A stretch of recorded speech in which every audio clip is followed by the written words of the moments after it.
Spencer Eldon, who is most famously known as the naked baby on the Nirvana Nevermind cover, trying to get the dollar bill that's on the fishhook or whatever. Um, and he is currently choosing to sue the estate and the surviving members of Nirvana, the Kurt Cobain estate and the surviving members of Nirvana, um, over saying that the image that was used on the cover is child pornography and that he his parents didn't give like proper like notice or whatever for the image.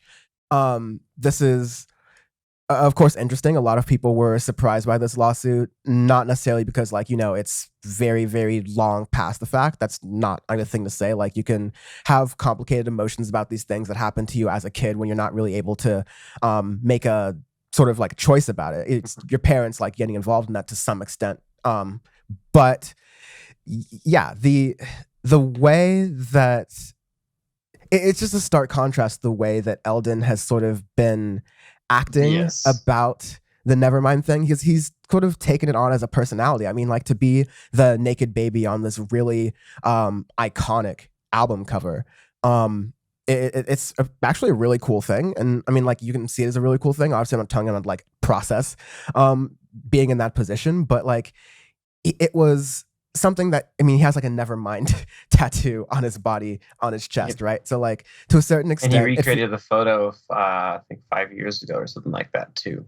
Yeah, he's done a lot of press talking about it and, you know, talking about the weird feelings and how it's like adapted over time of how he's felt about it. But it's sort of a jump now all of a sudden for him to say that, you know, like to put these sort of accusations forward, right? Yeah, exactly. Just super out of the blue that he did all of that stuff. Has a tattoo of it on his body, and then recreated the photo a few years ago, and now wants to press a lawsuit on it. It's just super random and out of the blue. So, yeah, and I think a lot of people are being at that point too.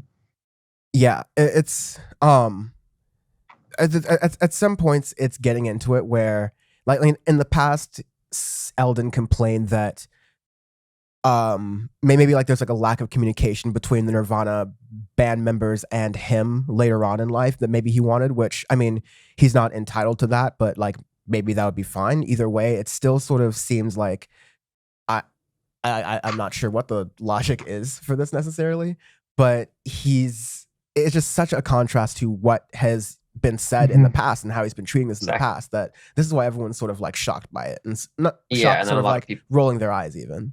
Exactly. Yeah. And that's what I'm getting a lot of. And that's kind of my sentiment as well. Yeah. And I think that's pretty much the open and shut of that story. But we'll see how it develops.